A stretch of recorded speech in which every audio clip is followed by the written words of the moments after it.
Hi, I'm Sean Spratt. I'm the owner and winemaker here at Destinae. Today we're doing just a little video brief preliminary tasting of the 2021 vintage, which is about to be is coming out of storage, about to be labeled up and released exclusively to our patrons this year and later next year to the rest of the world. The 2021 vintage is pretty exciting. We've had a great run here at Destinae the last couple of years with 19 being fantastic, 20 being, incredibly early conditions, 21, 22. Sadly, as some of you have heard, of course, we did not have our 2023 vintage. That's a story for another day.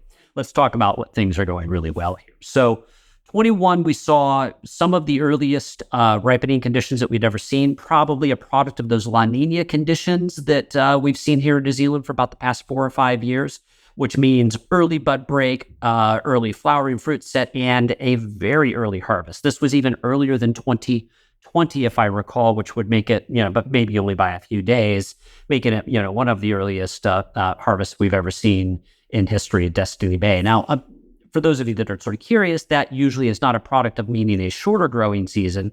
It just means that our growing season has moved forward. So we're starting the season earlier and then finishing it earlier. But we'll just talk about these wines here in general. So for this vintage, what we're seeing is a lot of really good just concentration, very ripe characters. And in terms of style, we've always talked about Destinae, how the wines are very consistent year to year, but each vintage, of course, has its own personality, even if you can recognize them as a Destinae wine. And so 2020, I think, was definitely sort of feeling a little more on the Italian spectrum. Other great vintages like, 14 and 7 and 8, these are vintages that might have more Bordeaux-like characteristics.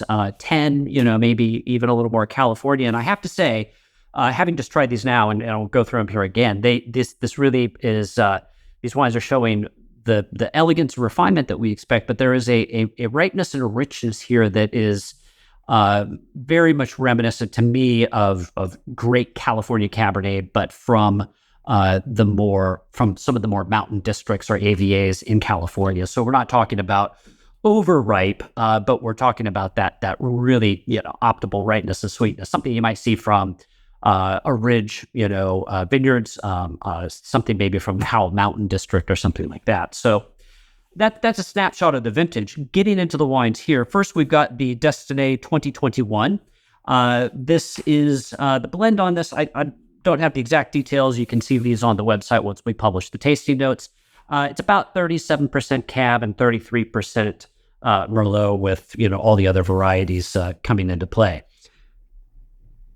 On the nose, we're getting some nice, dark brooding fruit notes, very concentrated, a little bit of plum, blackberry, black currants, and just that Merlot really seems to be firing on all 6 cylinders here, giving it a lot of depth on the nose. And we see this a lot in the Destinae, is that it can almost be a little bit more fruit expressive because of the high proportion of Merlot, a good amount of the Malbec and whatnot. So I think that's what we really see there. But there's also this really nice, peppery, Cabernet typicity coming through that just gives it that while it's got ripeness, it does still have that character of being sort of, Bordeaux-esque.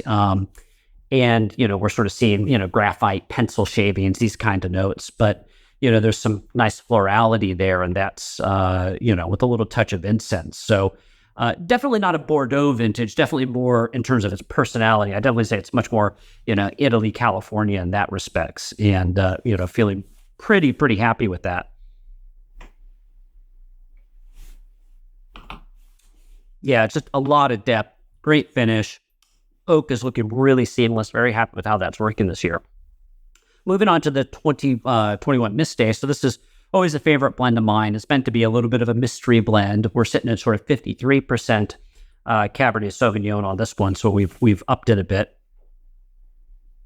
It's not as explosive in terms of the fruit here, because there's a lot that's sort of compact and hiding, I think, in this wine, and it's a better expression of the Cabernet Sauvignon. Again, I think the oak is quite seamless. But there's also, a nice little sort of game character kind of going on here, just a richness, and I think that's coming to play in from some of the press fractions. and how we've sort of worked with the wine in that respect. But there is still some floralities, some incense-like characters, sort of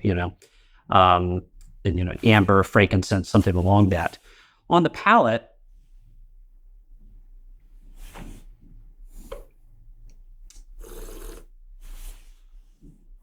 very linear, very driving. Even though it's really right, this actually, in terms of its tannin profile, is very Medoc-like. So left bank of Bordeaux, just fine grained tannins, and then you're sort of seeing this sort of finish that starts to really come through, that has some power and some elegance that reminds me of Cabernets that I'd expect to see from someplace like Howell Mountain. Someplace where it's not too hot, but we're still getting good ripeness. So yeah, super excited about that. I think that's, as Mystae is always meant to be a mystery wine, I think this is going to take a little more time to develop. Certainly, if anybody drinking this closer to release will want to decant it and give it some good air, because I think there's a lot more going on here, and it needs that a bit more of a chance to expose itself. Whereas the Destinae, when it's early on, is always a bit of a show pony in terms of fruit.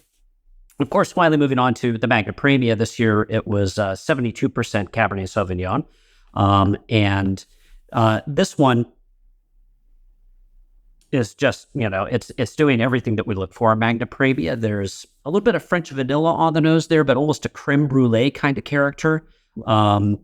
It's really Cabernet showing here what you can see with it, what you can see with Cabernet and Destiny Bay, and showing that kind of concentration and depth that it offers.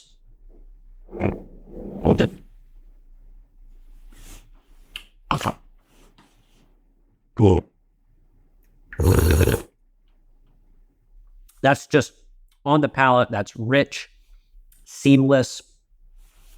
But at the back, there's a real kind of explosion of fruit that's sort of got this intricate weaving of, blueberry, blackberry, other sort of, dark fruits that kind of come through. And it's actually very exciting on the back palate, and actually is revealing a lot more than what we usually see out of Magna Praemia at such a young age. So I think that's really pretty exciting for this wine, and kind of makes it a little bit different than some of its previous vintages. And I don't know quite how to quantify it, but it's certainly delicious now.